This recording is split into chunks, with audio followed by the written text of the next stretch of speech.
Լև Մեխլիս, մարդ, ում անունը մինչ օրս արտասանվում է գրեթե շշուկով։ Մարդ, ումից զգուշանում էին ռազմաճակատների հրամանատարները, և անգամ ինքը, Իոսիֆ Ստալինը, երբեմն փոխում էր ձայնի տոնայնությունը նրա հետ խոսելիս։ Ինչպես ռազմական կրթություն չունեցող քաղաքական գործիչը ստացավ մարշալների լիազորություններին հավասար իշխանություն։ Եվ ինչու, հենց նրա որոշումները հանգեցրին 1942 թվականի գարնան ամենասարսափելի աղետներից մեկին։ Երբ խոսում ենք Ղրիմի ճակատի կործանման մասին, շատերը հիշում են գեներալներ Դմիտրի Կոզլովին և Գեորգի Պետրովին, սակայն նրանց թիկունքում կանգնած էր մի մարդ, ում զորքերն ավելի հաճախ էին տեսնում, քան իրենց հրամանատարներին։ Դա Լև Մեխլիսն էր, գլխավոր քաղաքական վարչության պետը, մարդ, ով 30-ական թվականներին պատվանդանի վերաբարձրացրեց բանակում կուսակցական կոշտ վերահսկողության համակարգը։ Նրա կարիերայի վերելքը կայծակնային էր։ Ընդամենը մի քանի տարվա ընթացքում նա Պրավդա թերթի համեստ լրագրողից դարձավ Կարմիր բանակի ամենաազդեցիկ դեմքերից մեկը։ Ստալինն այնքան էր վստահում նրան, որ արդեն 1941 թվականին Մեխլիսը ստանում է լիազորություններ, որոնք թույլ էին տալիս միջամտել ցանկացած ճակատի աշխատանքին։ 1942 թվականի սկզբին Մեխլիսն ուներ հատուկ կարգավիճակ՝ գերագույն գլխավոր հրամանատարության շտաբի ներկայացուցիչ։ Ըստ էության, նրա խոսքը դառնում էր հրաման, պարտադիր կատարման բոլորի համար, ներառյալ բանակների և ճակատների հրամանատարները։ Մեխլիսի ձեռքերում կենտրոնացած էր վախով ամրապնդված հսկայական իշխանություն։ Նա կարող էր պաշտոնանակ անել ցանկացած սպայի, փակել շտաբը, հետաքննություն անցկացնել, ձերբակալել հրամանատարներին և անգամ զեկուցել անմիջապես Ստալինին, շրջանցելով հրամանատարական ողջ ուղղահայացը։ Զինվորները գիտեին, Մեխլիսի հայտնվելը հաճախ նշանակում էր գալիք զտումներ և դաժան բռնաճնշումներ, բայց ամենակարևորն այն էր, որ Մեխլիսը հավատում էր, թե գիտի ինչպես վարել պատերազմը, և հենց այդ համոզմունքը մահացու դարձավ Ղրիմի ճակատի համար։ Նրա նշանակումը Կերչի թերակղզում որպես Ստավկայի ներկայացուցիչ դարձավ այն շրջադարձային կետը, որը դատապարտեց տասնյակ հազարավոր մարտիկների։ 1942 թվականի գարնանը ճակատը պահում էր դիրքերը Վերմախտի 11-րդ բանակի դեմ Էրիխ ֆոն Մանշտայնի հրամանատարությամբ։ Մոտ 200,000 գերմանացի զինվորներ, աջակցվող ավիացիայով և տանկերով, կանգնած էին խորհրդային զորքերի դիմաց։ Կարմիր բանակը թղթի վրա ուներ մոտ 320,000 մարդ, սակայն միավորումների մեծ մասը հյուծված էր, վատ զինված և տառապում էր ռազմամթերքի քրոնիկ պակասից։ Մեխլիսը զորքերում հայտնվեց ոչ որպես դիտորդ և ոչ էլ որպես խորհրդական։ Նա ժամանեց որպես մարդ, ով եկել էր կարգ ու կանոն հաստատելու։ Նրա ավտորիտար մեթոդները, պաշտպանության հանդեպ վախը, ամեն գնով հարձակվելու պահանջները և հրամանատարների խորհուրդների լիակատար անտեսումը դարձան այն առաջին քարերը, որոնցից սկսվեց փլուզումը։ Նա միջամտում էր յուրաքանչյուր որոշմանը, յուրաքանչյուր հրամանին, յուրաքանչյուր ծրագրին։ Բանակը, որն առանց այն էլ կանգնած էր կործանման եզրին, հայտնվեց սեփական անսխալականության մեջ համոզված մարդու ղեկավարության ներքո, և հենց այդ րոպեից Ղրիմի ողբերգությունը դարձավ ժամանակի հարց։ Լև Մեխլիսը Ղրիմում պատահական չհայտնվեց, նրա ճանապարհը դեպի իշխանություն սրընթաց էր և, ամենակարևորը, անհնարին սովորական բանակային պայմաններում։ Նա սկսել էր որպես Պրավդա թերթի շարքային աշխատակից, բայց արդեն 30-ական թվականների վերջին դարձել էր Իոսիֆ Ստալինի ամենավստահելի մարդկանցից մեկը։ Հաջողության գաղտնիքը բացարձակ անձնական նվիրվածությունն էր և ցանկացած խնդիր կատարելու պատրաստակամությունը։ 1939 թվականին Մեխլիսը զբաղեցրեց գլխավոր քաղաքական վարչության պետի պաշտոնը, վերահսկելով ողջ Կարմիր բանակի գաղափարախոսական մաքրությունը։ Նրա իշխանությունը միայն ամրապնդվում էր։ 1937 և 38 թվականների զանգվածային բռնաճնշումներից հետո, երբ բանակից հեռացվեց ավելի քան 40,000 հրամանատար, քաղաքական վերահսկողների դերը բազմապատիկ աճեց։ Մեխլիսը դարձավ մի մարդ, ում կարծիքը կարող էր խաչ քաշել ցանկացած գեներալի կարիերայի վրա։ Նա իրավունք ուներ զեկուցել անմիջապես Ստալինին, շրջանցելով մարշալներին և ժողկոմներին։ Շատ պատմաբաններ նշում են, որ Մեխլիսը հրամանատարներին ընկալում էր ոչ թե որպես մասնագետների,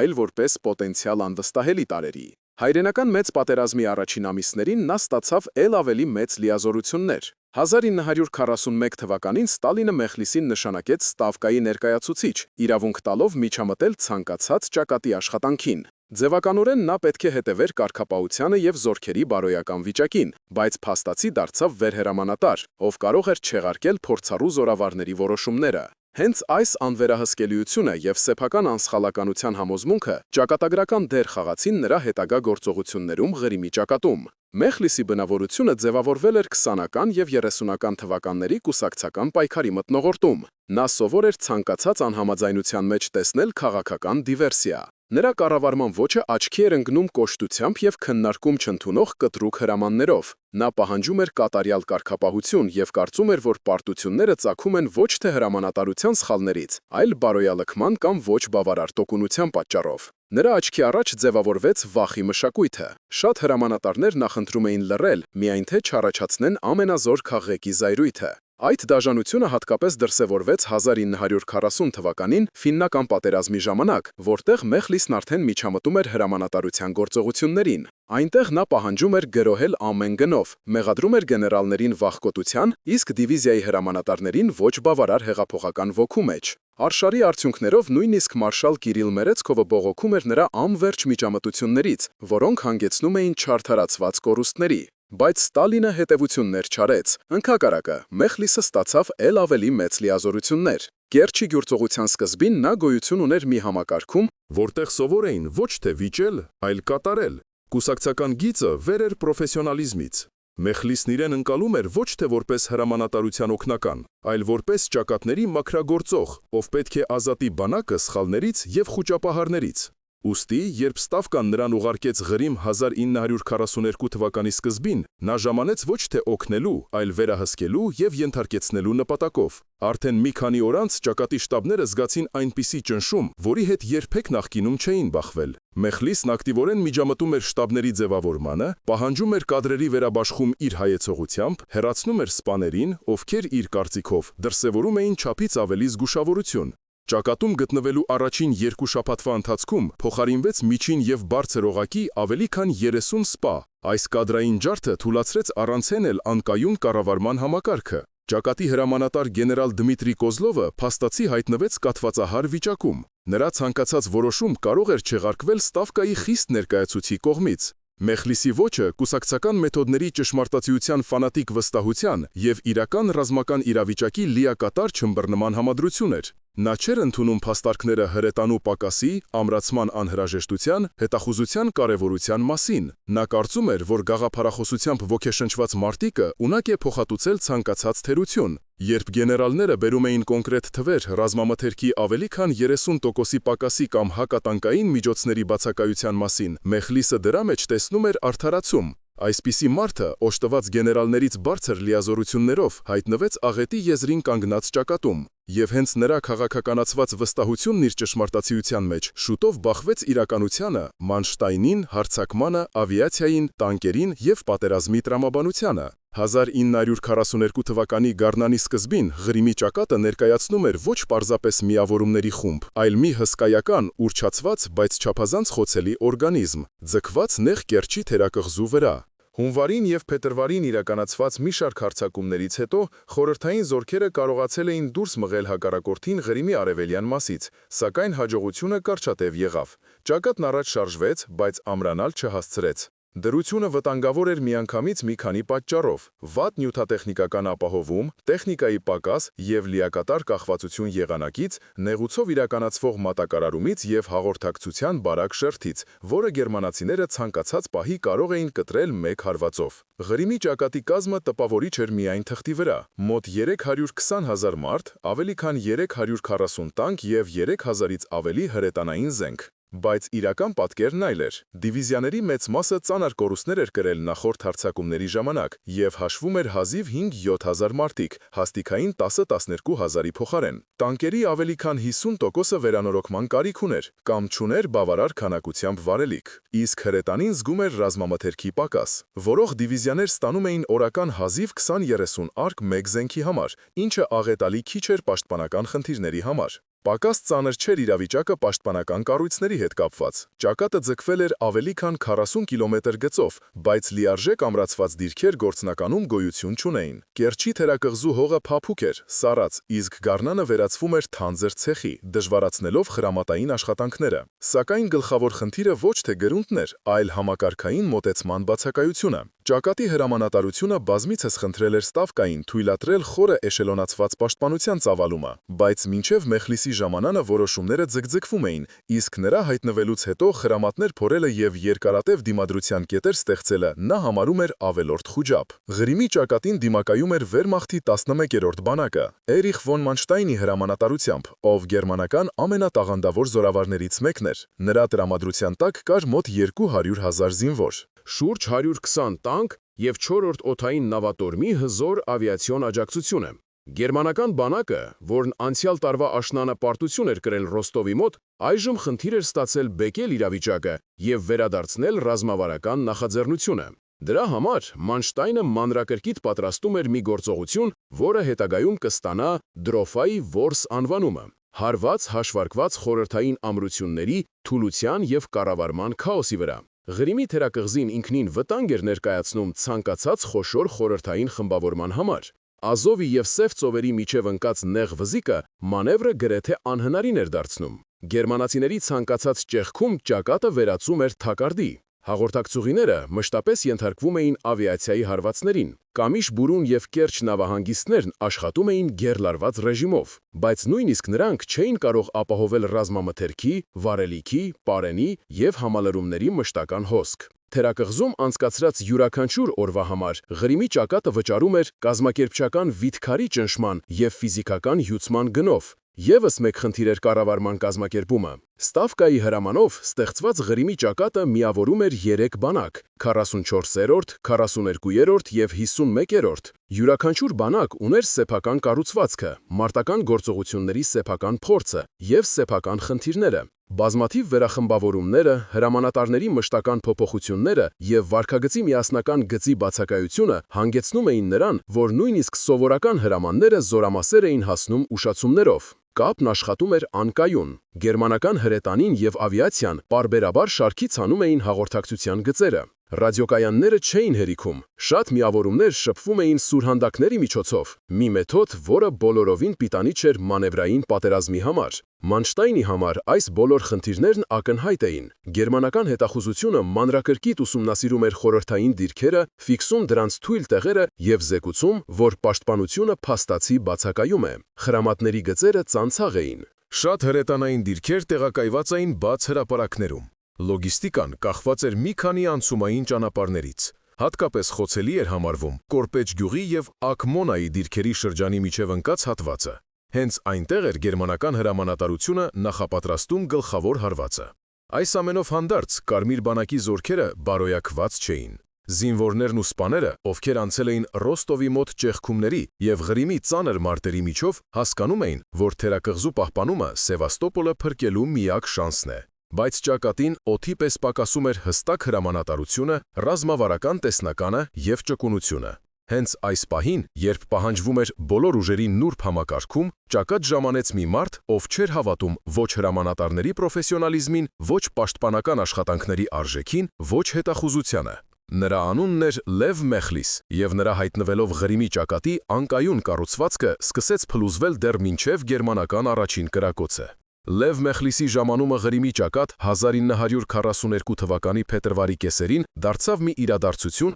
որն անմիջապես փոխեց մթնոլորտը շտաբներում։ Նա եկավ որպես Ստավկայի ներկայացուցիչ, օժտված իրավունքներով, որոնք գերազանցում էին ճակատի հրամանատարի լիազորությունները։ Նրա ժամանումն ուղեկցվեց ցուցադրական կոշտությամբ։ Հազիվ ինքնաթիռից իջած Մեխլիսը պահանջեց անհապաղ զեկույց գործերի դրության մասին և անձամբ իր մոտ կանչեց բոլոր առանցքային հրամանատարներին։ Նրանցից նա չէր ուզում լսել վերլուծություն, այլ միայն հավաստիացումներ, որ ճակատը պատրաստ է հարձակման, և պարտություններ լինել չեն կարող։ Արդեն առաջին ժամերից պարզ դարձավ, նա չէր պատրաստվում դիտարկել, նա պատրաստվում էր հրամայել։ Միակ բանը, որ Մեխլիսը չուներ, ռազմական փորձն էր, բայց հենց նրա վստահությունն իր ճշմարտացիության մեջ իրավիճակն էլ ավելի վտանգավոր էր դարձնում։ Ղրիմի ճակատում նա իրեն ընկալեց որպես մարդ, ում հանձնարարված է արմատախիլ անել թուլությունը և կարգուկանոն հաստատել։ Նա միջամտում էր ամեն ինչի, հավանություն էր տալիս կամ արգելում զորամասերի տեղաշարժը, ուղիղ ցուցումներ էր տալիս հրետանուպետերին եւ ինժեներական վարչություններին, թելադրում էր հրամանների դրույթները, վերագրում մարտական պլանները եւ նշանակում հրամանատարներ, շրջանցելով բանակային շտաբը։ Ղրիմում գտնվելու առաջին շաբաթվա ընթացքում չեղարկվեցին ճակատի հրամանատարության ավելի քան 50 որոշումներ, պարզապես այն պատճառով, որ դրանք չէին համապատասխանում հարձակման ոգուն։ Հատկապես ցավագին ճակատն ընդունեց այն, որ Մեխլիսը գործնականում ոչնչացրեց կառավարման առանց այն էլ փխրուն ուղղահայացը։ Ճակատի հրամանատար գեներալ Դմիտրի Կոզլովը հայտնվեց ստատիստի դերում։ Նրա յուրաքանչյուր հրաման Մեխլիսն անձամբ էր ստուգում, իսկ մի շարք դեպքերում պարզապես փոխարինում իր կարգադրություններով։ Սա քաոս էր ստեղծում բոլոր մակարդակներում։ Եթե նախկինում դիվիզիաների հրամանատարները գոնե հասկանում էին, թե ում ցուցումներն են պարտավոր կատարել, ապա այժմ հրամանները գալիս էին միաժամանակ երկու կենտրոնից, հաճախ հակասում էին իրար եւ ստեղծում վտանգավոր ձգձգումներ։ Շտաբի մասնակիցներից մեկը հետագայում հուշերում գրել է, որ սպաները դադարել էին աշխատել։ Նրանք սկսել էին գուշակել Մեխլիսի տրամադրությունը։ Մեխլիսի առաջին որոշումներից մեկը դարձավ պաշտպանական կառույցների նախապատրաստման դադարեցման պահանջը։ Նրա տրամաբանությունը պարզ էր եւ կատարելապես կտրված իրականությունից։ Խրամատ փորել նշանակում է պատրաստվել պաշտպանության, իսկ պատրաստվել պաշտպանության նշանակում է թույլ տալ պարտություն։ Նա պահանջում էր հարձակողական դիրքեր, պահանջում էր զորամասերի հստակ առաջխաղացում եւ կտրականապես արգելում թիկունքը։ Սպաների փորձերը բացատրելու, որ գերմանական ավիացիան եւ հրետանին պարբերաբար ոչնչացնում են բաց դիրքերը, միայն զայրացնում էին Մեխլիսին։ Նա նման փաստարկները համարում էր խուճապահարության դրսևորում եւ նման խոսքերի համար կարելի էր անհապաղ պաշտոնանակարվել։ Հարվածի տակ ընկավ նաեւ հրետանին։ Մեխլիսը դեմ էր արտահայտվում մարտկոցների խորը էշելոնացված դիրքերին, պնդելով զենքերի տեղակայումը առաջնագծին ավելի մոտ։ Նա պնդում էր, որ դա կուժեղացնի բարոյական ճնշումը գերմանացիների վրա։ Արդյունքում զենքերը հաճախ կանգնած էին բաց տեղանքում, ինչը նրանց դարձնում էր առաջին թիրախները գերմանական նշանառուների համար։ Մայիսի սկզբին խորհրդային մարտկոցների ավելի քան 1/3-ը Մեխլիսի հրամանով առաջ քաշվածներից ծանր վնասվածքներ ստացավ ավիացիայից դեռ մինչև գերմանական գլխավոր հարձակումը։ Էլ ավելի վատ էր վիճակը կադրային քաղաքականության հետ կապված։ Առաջին շաբաթների ընթացքում Մեխլիսը պաշտոններից հեռացրեց ավելի քան 30 սպայի, գնդի հրամանատարներից մինչև դիվիզիաների շտաբի պետեր։ Նրանց տեղը նա նշանակում էր մարդկանց, ում համարում էր վստահելի, բայց ովքեր հաճախ չունեին ճակատում աշխատելու փորձ կամ գոնե տեղի իրավիճակի ըմբռնում։ Հատկապես ցավոտ էր գեներալ-մայոր Նիկոլայ Տիմոշենկոյի պաշտոնանկությունը, ով պատասխանատու էր ինժեներական կառույցների համար եւ փորձում էր կառուցել ամրացված բնագծեր։ Նրան հեռացրեցին ճակատի հարձակողական հնարավորությունների հանդեպ անվստահության համար։ Այս որոշումը վերջնականապես ապակազմակերպեց ինժեներական ստորաբաժանումների աշխատանքը։ Գերմանացիները, սա արդեն պատմական փաստ է, գրեթե անմիջապես նկատեցին փոփոխությունները։ Հետախուզությունը ֆիքսում էր լուրջ ամրությունների բացակայությունը, քաոսը զորամասերի տեղաշարժերում, հրետանու քողարկման բացակայությունը եւ մշտական վերատեղակայումները։ Գերմանական 11-րդ բանակի շտաբում գրում էին. «Ռուսներ իրենց պահում են այնպես, կարծես պատրաստվում են շքերթի, այլ ոչ թե պատերազմի»։ Այն, որ խորհրդային ստորաբաժանումները չէին խորացնում պաշտպանությունը եւ չէին ստեղծում պահեստային գծեր, ընկալվում էր որպես ճակատագրի նվեր։ Մանշտայնը հետագայում հիշում էր, որ գործոններից եւ ոչ մեկը չէր հեշտացնում Դրոֆայի որս գործողությունն այնքան ուժեղ, որքան ռուսների քաղաքական ղեկավարության ոչ կոմպետենտությունը։ Բայց ամենակործանարարն այն էր, որ Մեխլիսը պատերազմն ընկալում էր որպես քաղաքական արշավ։ Նա անցկացնում էր անվերջ խորհրդակցություններ, պահանջում էր խիստ հաշվետվողականություն, ստիպում էր քաղբաժիններին զեկուցագրեր գրել մարտական ոգու մասին, անտեսելով հետախուզության իրական տվյալները։ Բանակների պետերը բողոքում էին, որ ժամանակը, որը պետք է ծախսվել պաշտպանության նախապատրաստման վրա, վատնվում էր գաղափարախոսական զեկույցների վրա։ Ճակատը, որին անհրաժեշտ էր կենտրոնացում եւ պլանավորում, խեղդվում էր թղթերի, հրահանգների եւ վերանայումների մեջ։ Հենց քաոսի, կադրային զտումների, նախաձեռնության ճնշման եւ ռազմական իրավիճակի անտեսման այսպիսի մթնոլորտում Ղրիմի ճակատը մոտեցավ գերմանացիների մայիսյան հարձակմանը։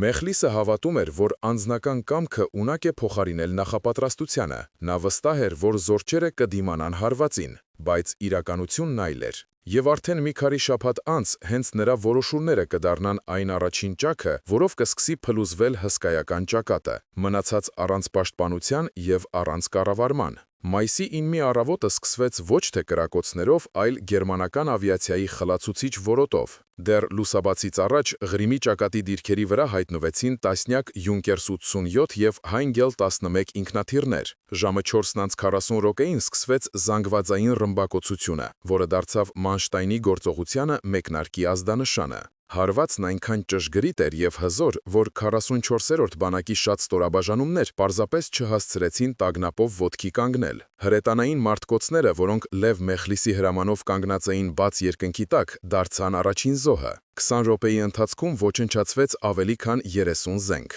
Գերմանական հարվածի երկրորդ փուլը դարձավ հրետանային գնդակոծությունը։ Գերմանացիները գործի դրեցին առնվազն 240 զենք, այդ թվում ծանր հաուբիցներ եւ հակատանկային թնդանոթներ։ Նրանք հարվածում էին նախապես հետախուզված կոորդինատներով, քանի որ խորհրդային ամրությունների բացակայությունը նրանց տալիս էր գրեթե կատարյալ տեսանելիություն։ Հարվածները ընկնում էին կապի կետերի, ռազմամթերքի պահեստների եւ շտաբների տեղակայման վայրերի վրա։ Արդեն առավոտյան ժամը 5-ին 44-րդ բանակի պաշտպանության հիմնական գիծը փաստացի դադարեց գոյություն ունենալ։ Կապը կտրված էր։ Շատ գումարտակներ հայտնվեցին կտրված վիճակում եւ չէին հասկանում ինչ է կատարվում։ Զինվորները թաքնվում էին ոչ խորը խրամատներում, որոնք չէին փրկում ոչ բեկորներից, ոչ էլ ռումբերից։ Գերմանացիները հարվածեցին ճիշտ այնտեղ, Որտեղ հետախուզությունը բազմիցս զգուշացրել էր Կորպեչի եւ Ակմոնայի դիրքերի միջև ընկած շրջանում։ Այս հատվածը համարվում էր ամենաթույլը։ Պաշտպանությունը բաղկացած էր միայնակ խրամատներից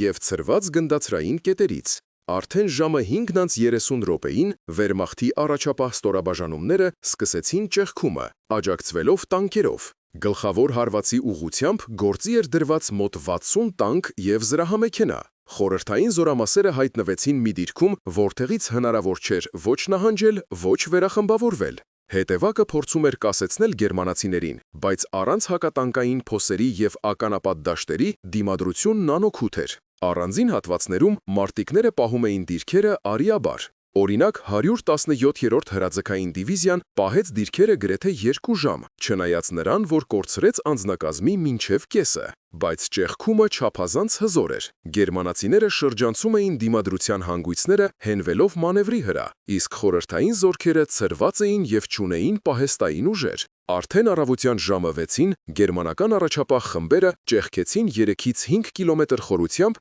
եւ սկսեցին դուրս գալ 44-րդ բանակի թիկունք։ Սա դարձավ ճակատի ձնահյուսանման փլուզման սկիզբը, հատկապես աղետալի դարձավ կառավարման կորուստը։ Հստակ հրամանների եւ բանակի շտաբի փոխարեն ստացվում էին հաղորդագրությունների պատարիկներ, որոնք հաճախ հակասում էին միմյանց։ 2 ժամվա ընթացքում 44-րդ բանակի շտաբը 3 անգամ փոխեց տեղակայման վայրը։ Գերմանական հրետանին ծածկում էր այն ճշգրտությամբ, կարծես տեսնում էր տեղաշարժը իրական ժամանակում։ Ռադիոկայաններ գրեթե չէին մնացել։ Մի մասը ջարդվել էր ուղիղ հարվածներից, մյուս մասը կորել էր քաոսային նահանջի ժամանակ։ Զինվորները գործում էին կուրորեն։ Որոշ ստորաբաժանումներ նահանջում էին, կարծելով, թե դա հրաման է։ Մյուսները փորձում էին կառուցել պաշտպանություն, չիմանալով, որ իրենց հարևաններն արդեն հեռացել են։ Այս ֆոնին հատկապես ողբերգական էին դիտվում այն ստորաբաժանումները, որոնք մինչև վերջին պահը սպասում էին շտաբի հրամաններին։ Օրինակ, 44-րդ բանակի 574-րդ հրազգգային գունդը պահեց դիրքերը մինչև առավոտյան ժամը 7-ը,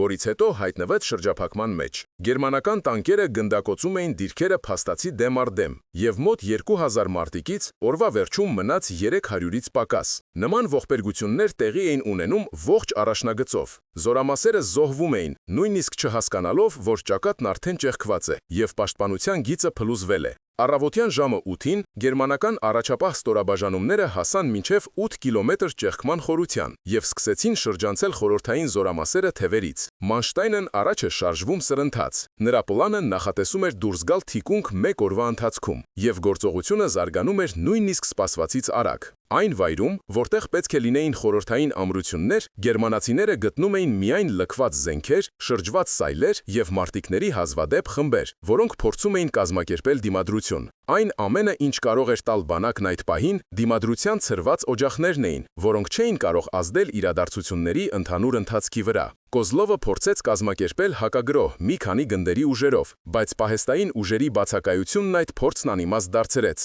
51-րդ բանակում, որը կարող էր աջակցել 44-ին, տիրում էր քաոս։ Հրամանները գալիս էին ուշացումով, իսկ որոշ զորամասեր արդեն ավիացիայի հարվածների տակ էին։ Գերմանական յունկերսները կատարեցին ավելի քան 140 թռիչք միայն առաջին առավոտվա ընթացքում, ոչնչացնելով ճանապարհները, անցումները, ռազմամթերքով շարասյունները։ Ղրիմի ճակատը մասնատվում էր, եւ այդ ամենը տեղի էր ունենում մի քանի ժամվա ընթացքում։ Կեսօրին պարզ դարձավ, ճակատը դադարել է գոյություն ունենալ որպես միասնական կառույցվածք, բայց առջևում էր այս ողբերգության ել ավելի սարսափելի մասը՝ բանակների միջև խզումը, փախուստը դեպի անցումներ եւ 10,000 մարդու մահը Կերչի նեղուցում, եւ այս ամենը ուղղակի հետևանքն էր այն որոշումների, որոնք ընդունել էր Լև Մեխլիսը, կուրացնելով եւ անշարժացնելով հսկայական խմբավորումը դեռ մինչև գերմանական հարձակման սկիզբը։ Փախուստը դեպի Կերչի նեղուց սկսվեց ոչ թե որպես կազմակերպված նահանջ, այլ որպես տարերային շարժում տասնյակ հազարավոր զինվորների, ովքեր հանկարծակի հայտնվեցին կտրված գերմանական տանկային սեպերով։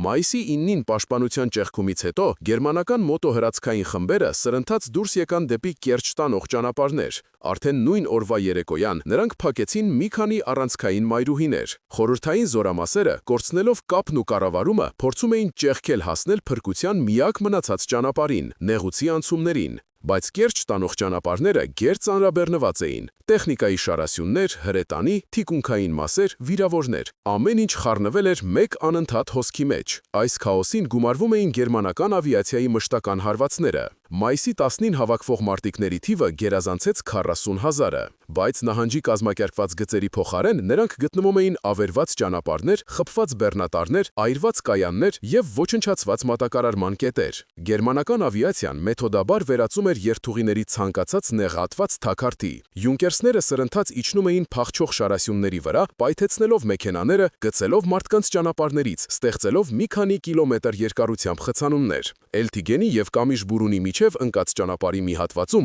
մեկ օրվա ընթացքում այրվեց ավելի քան 500 բեռնատար, 22 զենք եւ տասնյակ սայլեր։ Մարդիկ թողնում էին տեխնիկան եւ փորձում էին փրկվել փախուստով։ Ամենասարսափելի խնդիրն այն փաստն էր, որ անցումները նախապես պատրաստված չէին։ Կոզլովը դեռ ապրիլին խնդրել էր ուղարկել լրացուցիչ լաստանավեր, բեռնանավեր եւ կատերներ, բայց նրա զեկույցները չլսվեցին։ Լև Մեխլիսը պնդում էր, որ նահանջ չի լինելու։ Արդյունքում աղետի սկզբին խորհրդային զորքերն ունեին ընդամենը մի քանի սարքին տրանսպորտային միավոր, որոնք ունակ էին տեղափոխել զգալի թվով մարդկանց։ Մոտ 20 փոքր բեռնանավար, 6 քարշակ եւ մի քանի փայտե ձկնորսական նավակներ։ Սա չնչին քանակություն էր տասնյակ հազարավոր մարտիկների տարհանման համար, այն էլ ավիացիայի կրակի տակ։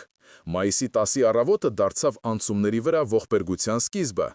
Մարդիկ հոսում էին դեպի ծովը, հույս ունենալով փրկվել, բայց հայտնաբերում էին, որ նավամատույցները մասամբ ավերված են կամ գտնվում են մշտական հարձակումների տակ։ Կամիշ-Բուրունի նավամատույցում գտնվում էր ավելի քան 10,000 զինվոր, եւ ամեն ժամ այնտեղ էին ժամանում նոր խմբեր։ Երբ յունկերսների առաջին ալիքը ռումբեր նետեց նավամատույցի վրա, սկսվեց խուճապ։ Տասնյակ բեռնանավեր բռնկվեցին, ջրի վրա հրդեհներ բռնկվեցին թափված վարելիքից։ Մարդիկ ցատկում էին նավակողից, հույս ունենալով լողամով հեռանալ։ Միայն առավոտյան ժամերին զոհվեց առնվազն 3000 մարդ։ Էլտիգենի անցումում իրավիճակը պակաս սարսափելի չէր։ Գերմանացիները հարվածում էին լողափերին, մարդկանց կուտակումներին եւ տեխնիկան դուրս բերելու յուրաքանչյուր փորձին։ Մի քանի քարշակներ հասցրեցին կատարել 1-2 երթ, տեղափոխելով մի քանի 100 մարտիկ։ Բայց հետո գերմանական ավիացիան ոչնչացրեց 2 քարշակ ուղիղ հարվածներով։ Մնացած նավերը սկսեցին հեռանալ Թամանի ուղղությամբ, վերցնելով նրանց, ովքեր հասցրել էին առաջ անցնել։ Հազարավոր մարդիկ մնում էին ափին, հասկանալով, որ յուրաքանչյուր րոպեն նվազեցնում է փրկության նրանց շանսերը։ Այդ ընթացքում զորամասերը, որոնք դեռ պահպանում էին մարտունակությունը, փորձում էին քողարկել նահանջը։ Ֆեոդոսիայի խճուղու շրջանում երկու հրացգային գնդերի մնացորդները պահում էին գերմանական հարձակումը, շահելով մի քանի ժամ փախչող զորքերի համար։ Այս արիերգարդային մարտերին մասնակցող մոտ 2000 մարտիկից երեկոյան մնացել էր մոտ 300-ը։ Նրանք գիտեին, որ դատապարտված են, բայց հասկանում էին, եթե իրենք հեռանան, տասնյակ հազարավոր մարտիկ միաժամանակ կհայտնվեն գերմանացիների հարվածի տակ։ Ողբերգության առանցքային պահը վրա հասավ, երբ գերմանական զորքերը դուրս եկան ափ սպասվածից շուտ։ Մայիսի 11-ին գերմանական ստորաբաժանումները դիրքեր զբաղեցրին բարձունքների վրա, որոնք թույլ էին տալիս կրակ վարել խորհրդային զորքերի կուտակման շրջանների վրա։ Հրետանին եւ ականանետերը սկսեցին հարվածել լողափերին, դրանք վերածելով իսկական դժոխքի։ Յուրաքանչյուր արկ պատառոտում էր մարդկանց խիտ խմբերը։ Յուրաքանչյուր ակնթարթ պայքար էր կյանքի համար։ Առանձին մարտիկներ փորձում էին լողալով անցնել նեղուցը, բայց փոթորկալից եղանակը եւ սառցե ջուրը դա գրեթե անհնարին էին դարձնում։ Պատմաբանների գնահատմամբ լողալով անցնելու փորձ ձեռնարկեց մինչև 500 մարդ։ Փրկվեցին եզակիները։ Դեպի ափ քաշված մեքենաները խցանվում էին, կազմելով մետաղից պատեր, որոնց միջով մարտիկները չէին կարողանում անցնել։ Լև Մեխլիսն այս օրերին շարունակում էր հրամաններ տալ պահել պաշտպանությունը մինչև վերջ եւ թույլ չտալ խուճապ, թեև իրավիճակը վաղուց դուրս էր եկել վերահսկողությունից։ Նա փորձում էր կազմակերպել դիմադրության գծեր խորքում, բայց դա անիմաստ էր։ Գերմանական տանկերն արդեն գտնվում էին անցումների անմիջական հարևանությամբ, իսկ առանձին խմբերի դիմադրությունը չէր կարող փոխել ընդհանուր ելքը։ Մայիսի 12-ի երեկոյան ողբերգությունը հասավ գագաթնակետին։ Գերմանական ինքնաթիռները սկսեցին հարվածել ոչ միայն մարդկանց կուտակումներին, այլև դուրս եկող բեռնանավերին։ Մի քանի բեռնանավ խորթակվեց ուղիղ նեղուցի մեջտեղում, հատակը տանելով մոտ 1000 մարտիկի։ Գերմանացի օդաչուների զեկույցներում ասվում է, որ նրանք տեսնում էին ծովը ծածկված ուռած անվադողերի եւ բեկորների բջերով։ Մարդկային ճակատագրերը լուծվում էին պատերազմի քաոսում։ Ընդհանուր առմամբ տարբեր հաշվարկներով Կերչի նեղուցով տարհանման փորձի ժամանակ զոհվեց 10-ից 15000 մարդ։ Հազարավոր մարդիկ ընկան գերի, եւս հազարավորներ անհետ կորան։ Ղրիմի ճակատը դադարեց գոյություն ունենալ որպես կազմակերպված կառույցվածք, եւ այս ամենը տեղի ունեցավ այն պատճառով, որ նահանջը նախապատրաստվում էր ոչ թե նախապես, այլ այն սարսափելի ժամերին, երբ թշնամին արդեն կանգնած էր ծովի մատույցներում։ Մայիսի 12-ի կեսօրին վերջնականապես պարզ դարձավ։ Ղրիմի ճակատը դադարեց գոյություն ունենալ որպես միասնական մարտական կառույցվածք։ Նրա ոչնչացումը սրընթաց էր, գրեթե կայծակնային։ Գերմանացիներն անցան պաշտպանության միջով այնպես, կարծես այն թղթից էր։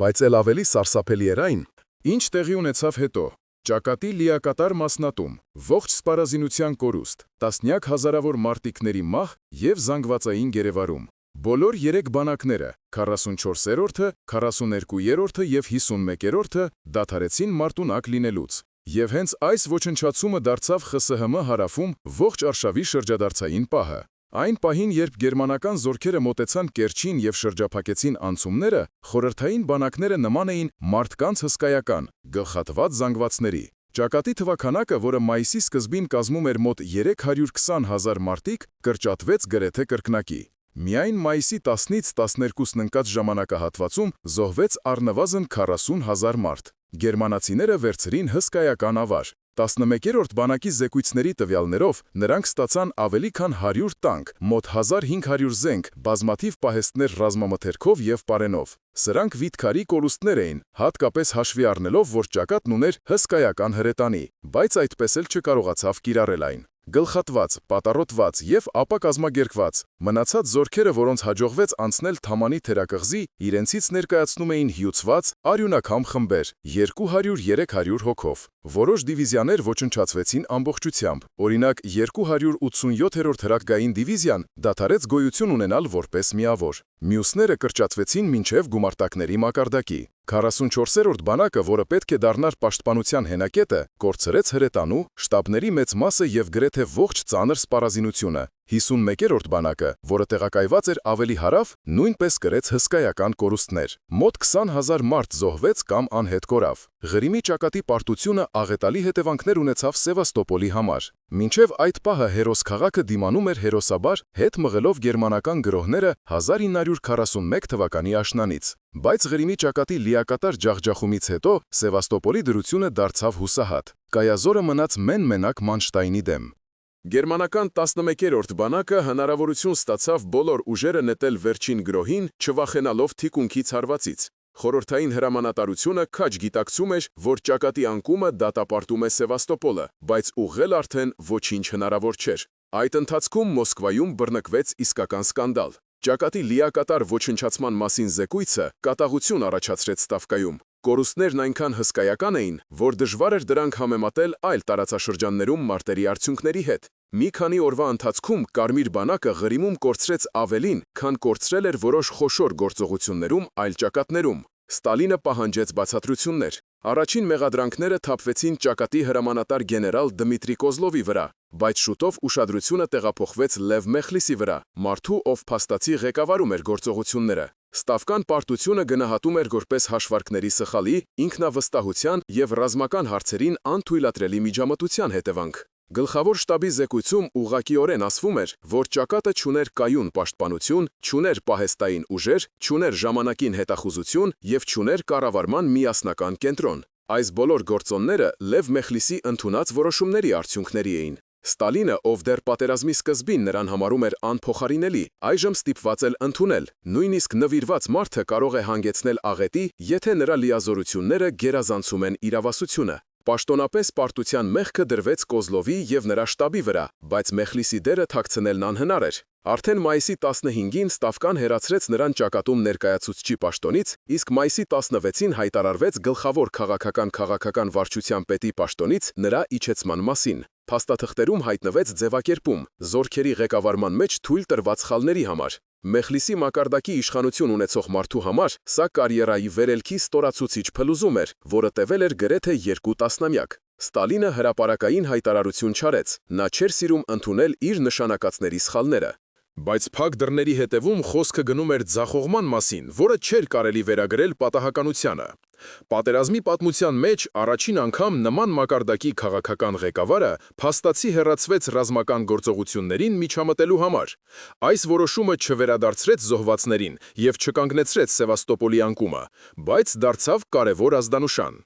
Նույնիսկ Ստալինին մոտ լինելը չէր երաշխավորում անսխալականություն։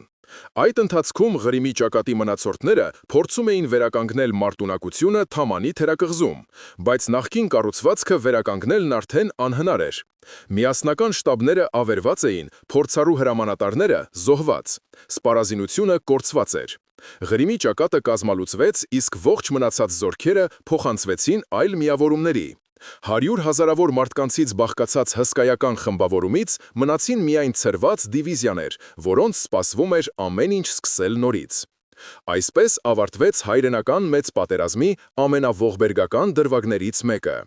Ճակատի կործանումը, որը ոչ այնքան թշնամու ուժով, որքան սեփական ղեկավարության սխալներով։ Բայց Մոսկվայի արձագանքը պատմության միայն մի մասն է։ Հետագայում Ստալինի սառեցված զայրույթը, Մեխլիսի ճակատագիրը և փորձը բացատրելու, թե ինչու հնարավոր դարձավ աղետը։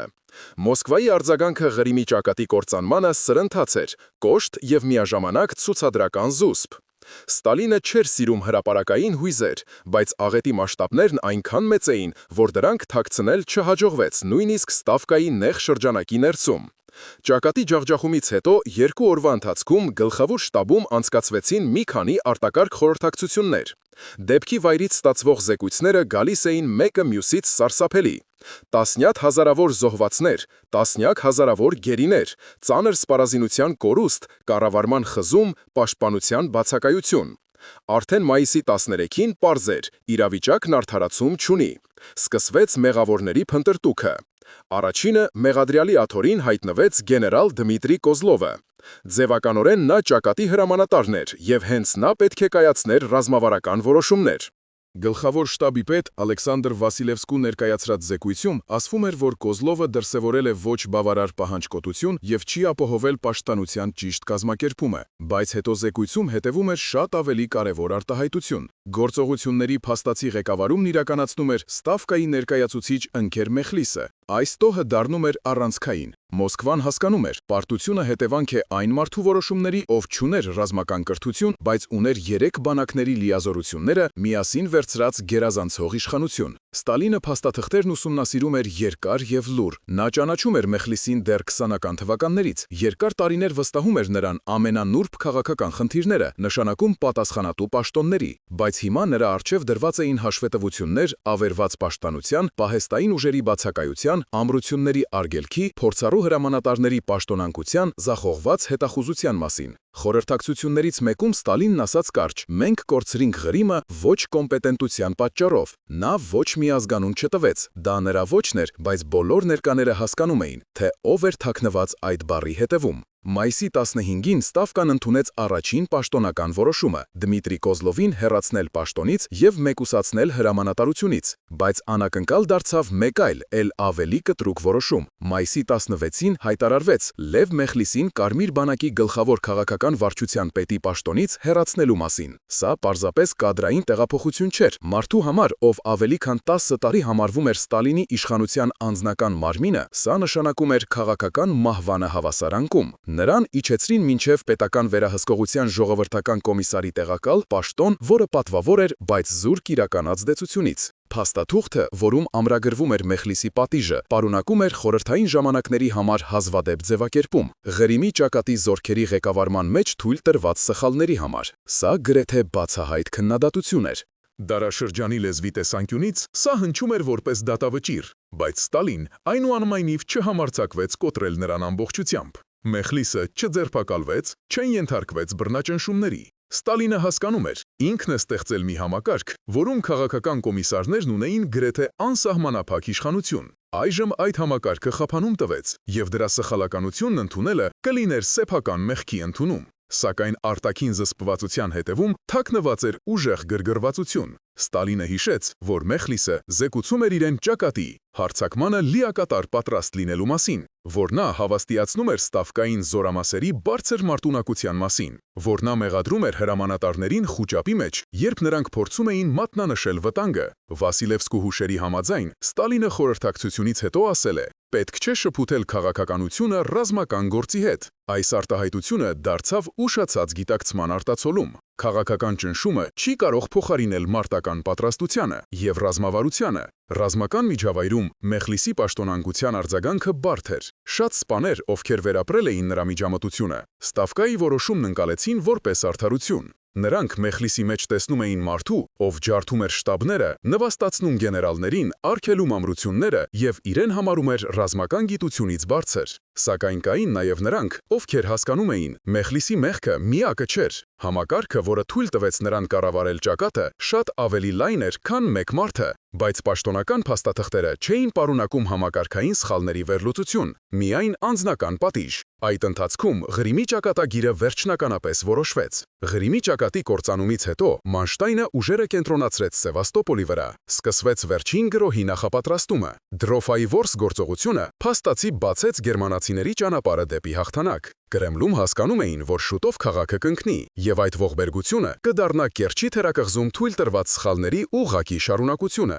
Լև Մեխլիսը արդեն Ղրիմում չէր, բայց նրա որոշումները շարունակում էին սպանել։ Հաջորդ շաբաթ նրան արգելեցին հայտնվել ճակատներում։ Նրա անունը աշխատում էին չհիշատակել հրամաններում։ Նա դարձավ յուրօրինակ քաղաքական աքսորյալ, եւ թեև ձևականորեն նա մնում էր բարձրաստիճան պաշտոնյա, իրական ազդեցությունն անհետացավ։ Նրա ճակատագիրը դարձավ դաս, որը սակայն բարձրաձայն չհնչեցվեց։ Սխալի մասշտաբն ընդունելը իշխանությունների համար չափազանց վտանգավոր էր։ Ղրիմի ճակատի ահետը դարձավ ոչ պարզապես պարտություն պատերազմի դրվագներից մեկում, այն դարձավ խորհրդանիշ, թե որքան վտանգավոր է, երբ քաղաքականությունը լիովին փոխարինում է ռազմական արվեստին։ Պատմաբանները մինչ օրս վիճում են այն մասին, թե կոնկրետ ինչպիսին էր Լև Մեխլիսի ներդրումը ճակատի կործանման մեջ, բայց մի բան պարզ է. նրա որոշումները վճռորոշ ազդեցություն ունեցան իրադարձությունների ընթացքի վրա, եւ 1942 թվականի մայիսի վերջին շաբաթներին, երբ Թամանում հավաքվում էին զորքերի արյունակամ մնացորդները, հրամանատարներն ունեին մեկ ընդհանուր զգացում. եթե ճակատն ունենար նորմալ կառավարում,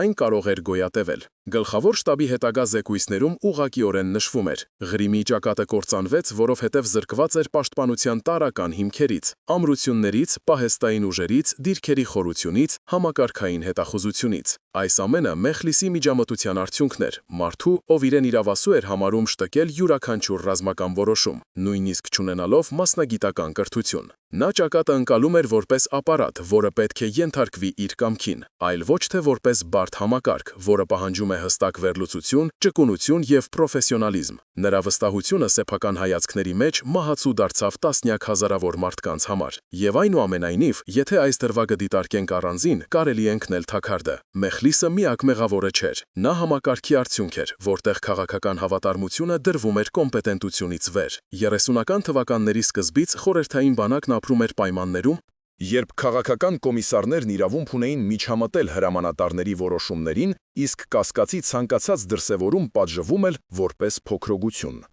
Մեխլիսն ընդամենը սառցաբեկորի գագաթն էր, Ստալինի քաղաքական կամքի ամենավառ, ամենաանվերապահ, ամենահամոզված ուղեկցորդը։ Բայց նրա իշխանությունը հնարավոր դարձավ միայն այն պատճառով, որ ինքը համակարգը թույլ էր տալիս եւ անգամ խրախուսում էր նման միջամտությունը։ Այս առումով Ղրիմի ճակատի ողբերգությունը ոչ միայն մեկ մարդու սխալ է, այլև կառավարման ողջ մոդելի սխալ։ Ստալինը ստեղծել էր կառուցվածք, որում քաղաքական վերահսկողությունն ավելի կարևոր էր դարձել մարտական պատրաստությունից, որտեղ ղեկավարության հանդեպ վախն ավելի ուժեղ էր իրավիճակի վերլուծությունից, որտեղ հաշվետվությունները գրվում էին ոչ թե իրավիճակը գնահատելու, այլ հավատարմությունը ցուցադրելու համար։ Նման համակարգում Մեխլիսի նման մարդու հայտնվելն անխուսափելի էր։ Նա գործում էր այն լիազորությունների շրջանակներում, որոնք նրան տվել էին, եւ օգտվում էր դրանցից առավելագույնս կոշտ։ Պարադոքսալ է, բայց պատերազմից հետո Մեխլիսն այդպես էլ պաշտոնապես մեղավոր չճանաչվեց։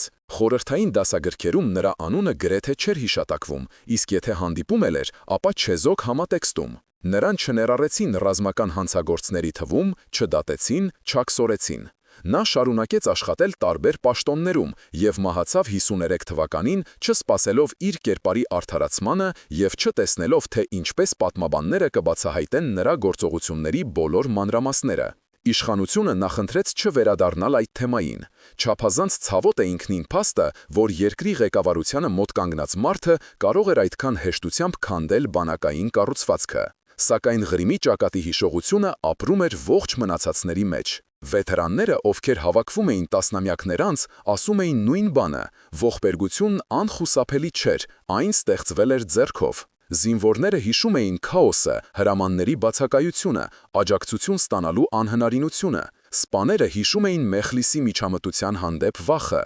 Պատմաբանները հետագայում կանվանեն կառավարման ճգնաժամ, բայց նրանց համար, ովքեր ներսում էին, դա շատ ավելի սարսափելի էր։ Դա մահ էր ուրիշի ինքնավստահության պատճառով։ Այս ողբերգության գլխավոր դասը կայանում է նրանում, որ պատերազմում չի կարելի անտեսել պրոֆեսիոնալիզմը։ Ոչ քաղաքական կամքը, ոչ կարգապահությունը, ոչ գաղափարախոսությունը չեն կարող փոխարինել ռազմական գիտությանը։ Բանակի հրամանատարությունը փորձարկումների տեղ չէ եւ քաղաքական ցուցադրության հարթակ չէ։ Դա մի տարածք է, որտեղ սխալները չափվում են կյանքերով։ Եվ եթե ճակատի գլխին կանգնած մարդը ընտրություն է կատարում, հենվելով ոչ թե հետախուզության տվյալների եւ ռազմավարական հաշվարկների, այլ սեփական համոզմունքների վրա, արդյունքը դառնում է կանխատեսելի, ահետ։ Եվ այնուամենայնիվ, վերջնական եզրակացությունը մնում է նրանց խղճին, ովքեր վերլուծում են պատմությունը։ Արդյոք մեխանիզմը աղետով էր, թե այն ընդամենը աղետալի դարաշրջանի արտացոլումն էր։ Սխալը մարդու մեջ էր, թե սխալը համակարգի մեջ էր, որը ստեղծել էր նման մարդկանց։